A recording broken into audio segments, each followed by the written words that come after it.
அண்மை செய்தி. பிரதமர் மோடியுடன் தேசிய பாதுகாப்பு ஆலோசகர் அஜித் தோவல் 1.5 மணி நேரத்திற்கு மேலாக ஆலோசனை நடத்தியதாக கூறப்படுகிறது. இது குறித்த விரிவான விவரங்களுக்காக இணைகிறார் எம்முடைய செய்தியாளர் மதியழகன். மதி, இந்த பகல்காம் தாக்குதலுக்கு பிறகாகவே தேசிய பாதுகாப்பு ஆலோசகர் பிரதமர் மோடி இடையிலான சந்திப்பு அவ்வப்போது நடைபெற்று வருகிறது. ஆனால் இன்றைக்கு ஏறத்தாழ ஒரு 1.5 மணி நேரம் இந்த சந்திப்பு நடைபெற்றிருக்கிறது. இதில் முக்கியத்துவம் வாய்ந்ததாக பார்க்கப்படுவது என்ன? விரிவான விவரம்.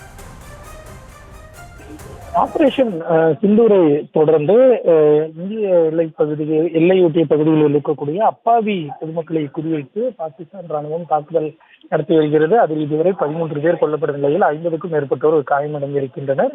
இந்த நிலையில் இன்றைய தினமும் பாகிஸ்தான் ராணுவம் தனது தாக்குதலை தீவிரப்படுத்தி இருக்கக்கூடிய நிலையில் அடுத்ததாக மேற்கொள்ள வேண்டிய பாதுகாப்பு நடவடிக்கைகள் குறித்து பிரதமர் நரேந்திர மோடியுடன் தேசிய பாதுகாப்பு ஆலோசகர் அஜித் தோவல் ஆலோசனை நடத்தியிருக்கிறார். பிரதமரினுடைய அதிகாரப்பூர்வ இல்லமான நம்பர் 7 லோக் கல்யாண் மார்க்கில் இந்த ஆலோசனையானது நடைபெற்று இருக்கிறது. சுமார் 1.5 மணி நேரம் நடந்த இந்த ஆலோசனை கூட்டத்தில் அடுத்ததாக எடுக்க வேண்டிய நடவடிக்கைகள், குறிப்பாக பாகிஸ்தான் அந்த தாக்குதலில் இருந்து அப்பாவி மக்களை காப்பாற்றுவது, மேலும் பாகிஸ்தான் ராணுவத்திற்கு என்ன மாதிரியான பதிலடியை கொடுப்பது உள்ளிட்டவை குறித்து இந்த ஆலோசனையானது மேற்கொள்ளப்பட்டு இருப்பதாக தகவல்கள் தெரிவிக்கின்றன.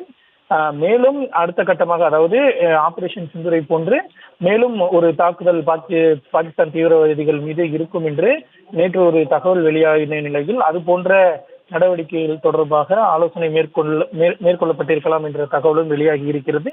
முதல் கட்டமாக தற்பொழுது நடத்தி வரக்கூடிய இந்த பாகிஸ்தான் ராணுவத்தினுடைய அத்துமீறிய தாக்குதலுக்கு எவ்வாறு பதிலடி கொடுப்பது என்பது தொடர்பாக பிரதமர் நரேந்திர மோடியுடன் அஜித் தோவல் ஆலோசனை மேற்கொண்டிருக்கிறார்.